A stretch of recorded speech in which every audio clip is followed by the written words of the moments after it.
बिस्मिल्लाहिर्रहमानिर्रहीम। अस्सलाम वालेकुम नाज़रीन, मैं अहमद फवाद नूर, आप मेरा यूट्यूब चैनल देख रहे हैं। नाज़रीन, बड़ी खबर और ब्रेकिंग न्यूज़ के साथ आज की व्लॉग में आपकी खिदमत में हाजिर हुआ हूँ। सबसे पहले तो इलेक्शन कमीशन ऑफ पाकिस्तान की जानिब से जो इमरान खान साहब की नाअहली का डिसीजन दिया गया है, इस डिसीजन के साथ ही हुकूमती हलकों में जहाँ पर खुशियाँ मनाई जा रही थी, चंद ही घंटों के बाद सारी जो बाजी है वो पलट गई है और हुकूमती हलकों में मायूसी के बादल क्यों छा गए हैं, घबराहट क्यों है, इस हवाले से एक तो कुछ एक्सक्लूसिव डिटेल्स हैं वो मैं आपके साथ शेयर करूंगा। आर्मी चीफ जनरल बाजवा साहब घर जा रहे हैं, मामला क्या है, इस हवाले से भी डिटेल आपके सामने रखूंगा। चीफ इलेक्शन कमिश्नर की बरतरफी के हवाले से भी कुछ डिटेल्स हैं वो भी आज की व्लॉग में आपके सामने रखूंगा। सबसे पहले तो नाज़रीन मैं आपको ये बताता चलूं कि इमरान खान साहब की नाअहली का जो डिसीजन सामने आया है, इस पर नाज़रीन कानूनी माहिरीन का ये दावा है कि ये डिसीजन जैसा ही चैलेंज किया जाएगा अदालत में तो फौरी तौर पर एक तो ये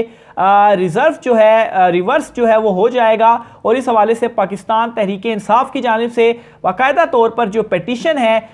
वो भी तैयार कर ली गई है। पाकिस्तान तहरीक इंसाफ का ये कहना है कि अनएक्सपेक्टेड नहीं था ये फैसला,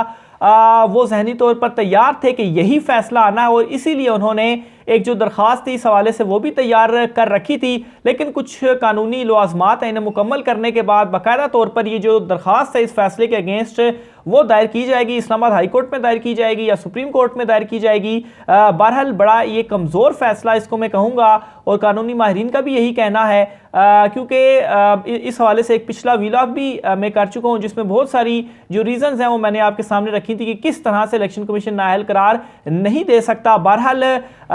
जिस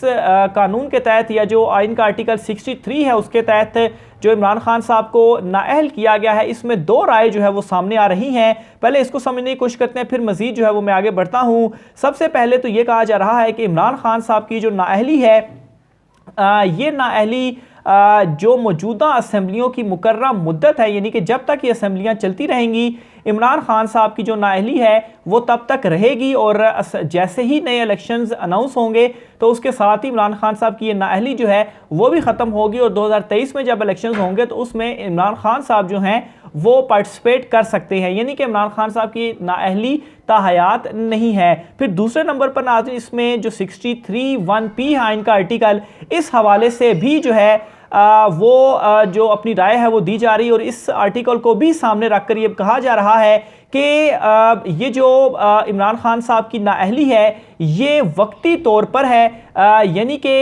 इमरान खान साहब ने जो ज़िमनी इलेक्शन भी लड़ा है तो इस ज़िमनी इलेक्शन में इमरान खान साहब चूँकि वापस मुंतखब होकर आ चुके हैं तो इमरान खान साहब अब भी जो है वो रुकने कौमी असम्बली हैं, यानी कि पहले जो वो मुंतखब हुए थे 2018 में तो उसमें ये नाअहली हो गई और उससे तो वैसे भी इमरान खान साहब ने इस्तीफ़ा दे दिया था, क्योंकि जो आइन का आर्टिकल 63(1)P है इसके तहत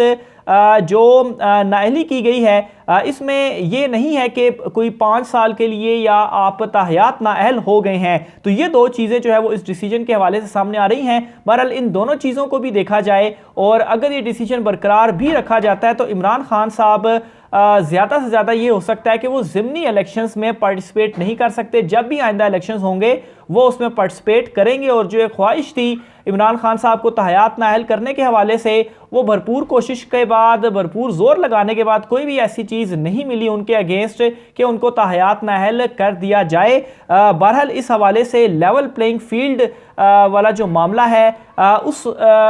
से रिलेटेड भी जो चीज़ें हैं वो सामने आ रही हैं कि इसी फैसले को जो क्योंकि इमरान खान साहब को भी नाअहल कर दिया गया है तो यही जब मामला आगे चलेगा तो इसमें कोई इस तरह की आगे चीज़ सामने आएगी कि जो नवाज शरीफ साहब की नाअहली है वो भी ख़त्म हो जाएगी और यूं दोनों रहनुमाओं की जो नाअहली है वो ख़त्म हो जाएगी और दोनों इलेक्शंस के अंदर पार्टिसिपेट कर पाएंगे। और इस तरह से होगा क्या कि जो एक रद्द-ए-अमल आना था पाकिस्तान तहरीक इंसाफ की जानिब से वो शायद नहीं आएगा, लेकिन इमरान खान साहब की नाअहली के बाद जो रद्द-ए-अमल आया है, आज भी जो सड़कें हैं पूरे मुल्क में जो एहतजाज है वो किया गया है, रावलपिंडी, इस्लामाबाद, इसके अलावा लाहौर और दीगर बड़े शहरों में जो एहतजाज है वो किया गया है अवाम की जानिब से। अवाम सड़कों पर जो है वो निकली है। बहरहाल रिएक्शन तो इमरान खान साहब को नाअहल करने के बाद आया है, लेकिन नाज़रीन जो लेवल प्लेइंग फील्ड वाला मामला है या जो डील के हवाले से चीज़ें चल रही थी उस साइड पर ये जो कदम है वो उठा लिया गया है और यूँ आप ये कह सकते हैं कि नेक्स्ट इलेक्शन जब अनाउंस किए जाएंगे तो एक लेवल प्लेइंग फील्ड होगी या जो नून लीग जो है वो जिस चीज़ का मुतालबा करती थी, या मरीम नवाज जो अपनी प्रेस कॉन्फ्रेंसेज में कहती थी, तो ये होगा कि इमरान खान साहब भी आएंगे और फिर नवाज शरीफ जो हैं उनकी भी वापसी होगी और फिर नाअहली ख़त्म, और फिर उसके बाद इलेक्शन में जो पार्टिसिपेशन है वो हो सकेगी। दूसरे नंबर पर नाज़रीन एक और भी इसमें इंपॉर्टेंट एक मामला है, वो भी मैं आपके साथ शेयर करता चलूँ कि इलेक्शन कमीशन ऑफ पाकिस्तान की जानिब से ये जो फैसला जारी किया गया है, इसका जो तफसीली तहरीरी फैसला है वो अभी जब मैं व्लॉग रिकॉर्ड कर रहा हूँ तो अभी तक जारी नहीं किया जा सका। और जो उसकी रीज़न है वो ये है कि इलेक्शन कमीशन ने एक तो जो 5 मेंबर पर मुश्तमिल ये जो बेंच था, लेकिन एक मेंबर जो है उसके इस फैसले के ऊपर जो दस्तखत हैं वो मौजूद नहीं है, तो इस वजह से सिर्फ जो ऑपरेटिव पैरा है वही जारी किया गया है, लेकिन जो डिटेल जजमेंट है वो अभी तक जारी नहीं की गई। तो इस पर भी ये कहा जा रहा है कि जल्दी में इलेक्शन कमीशन ने जो है वो ये फैसला जारी किया। एक तो एक मेंबर के दस्तखत भी अभी तक नहीं हो सके, तो इसलिए जो मुकम्मल डिटेल्स हैं वो सामने नहीं आ सकी, और फिर उसके बाद जो लीगी हैं वो परेशान या वहाँ पर मायूसी के बादल इसलिए हैं कि वो ये समझते थे कि बस इमरान खान साहब को हमने आउट कर दिया है और अब क्या होगा, अब हम खुलकर आपस में जो है वो जो नूरा कुश्ती है वो खेलेंगे। लेकिन इलेक्शन कमीशन की जानिब से जो डिसीजन आया है तो इमरान खान साहब को आउट नहीं किया जा सका, बल्कि इससे उल्टा फ़ायदा इमरान खान साहब को ही हुआ है। और फ़ायदा ये हुआ है कि इमरान खान साहब का जो बयानिया था वो उसे मज़ीद तकवीयत मिली है। सबसे पहले जब इमरान खान साहब की पार्टी डाउन थी, अदम एतमाद लाकर उनको हटाया गया, तो उसके बाद जो अवाम का रिएक्शन आया, जिस तरह से इमरान खान साहब जो हैं वो अवाम में पॉपुलर हुए, जो उनका पार्टी डाउन जा रही थी वो एकदम जो है वो ऊपर उठी। इसी तरीके से इमरान खान साहब के अगेंस्ट जो नाअहली का ये फैसला आया है, इसने इमरान खान साहब के बयानिए को मज़ीद तकवीयत दी है। ना सिर्फ तकवीयत नाज़रीन, बल्कि जिस तरीके से अवाम ने इसके ऊपर रिएक्शन दिया है, और बाज़ लोगों का ये भी कहना है कि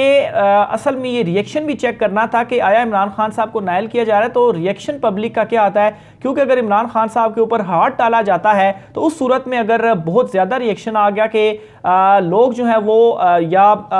उसको अगर रोका ना जा सके, या इमरान खान साहब जो लॉन्ग मार्च लेकर आने जा रहे हैं उस चीज़ को भी देखना था कि इमरान खान साहब के साथ कितने जो लोग हैं वो निकलते हैं। बहरहाल रिएक्शन जो है वो भरपूर आया है, और पार्टी जो एक इमरान खान साहब की पहले नीचे जा रही थी, अदम एतमाद के बाद मजीद उठी, और अब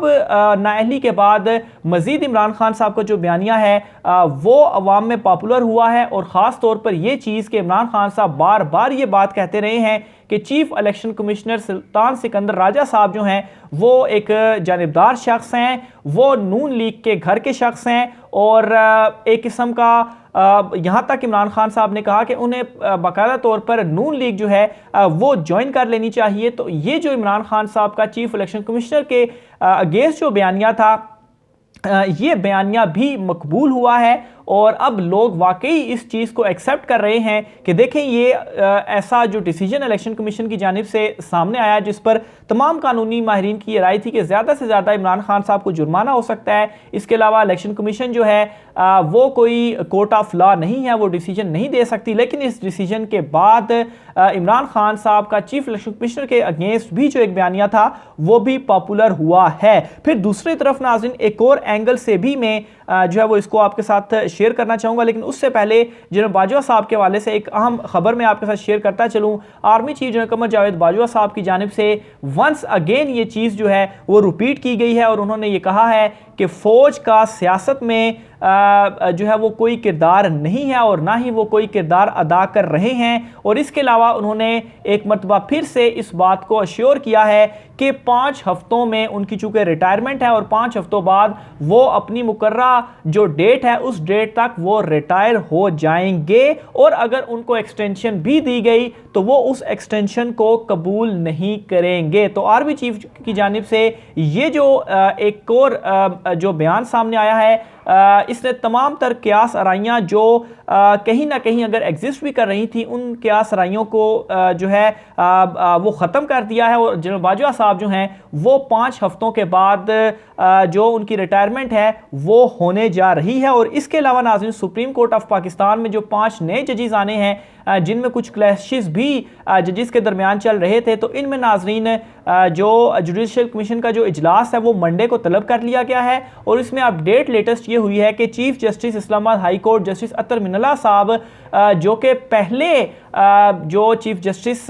supreme court justice Umar Ata Bandial साहब की जो रिकमेंडेड लिस्ट थी जजेस की, उनमें ये शामिल नहीं थे। अब इनको भी उस लिस्ट के अंदर शामिल कर लिया गया है। तो ये नाज़रीन सुप्रीम कोर्ट से भी एक इंपॉर्टेंट अपडेट है, क्योंकि बतौर chief justice Islamabad high court Athar Minallah साहब जो हैं इस्लामाबाद हाई कोर्ट में काफ़ी जो ख़ास तौर पर जो सियासी या जो पार्लियामेंट्री जो मामलात हैं उनमें बहुत सारा जो रिलीफ है वो वहाँ से मिला है। तो बहरहाल वो जब सुप्रीम कोर्ट में आएंगे तो एक इस्लामाबाद हाई कोर्ट में जो खला है वो होगी, जिसे भी पुर करना बहुत ज़्यादा इंपॉर्टेंट है। इस वाले से मज़ीद डिटेल भी आपके साथ में शेयर करता रहूँगा। आज की व्लॉग से इतना ही, मुझे इजाज़त दीजिए। अल्लाह हाफिज़।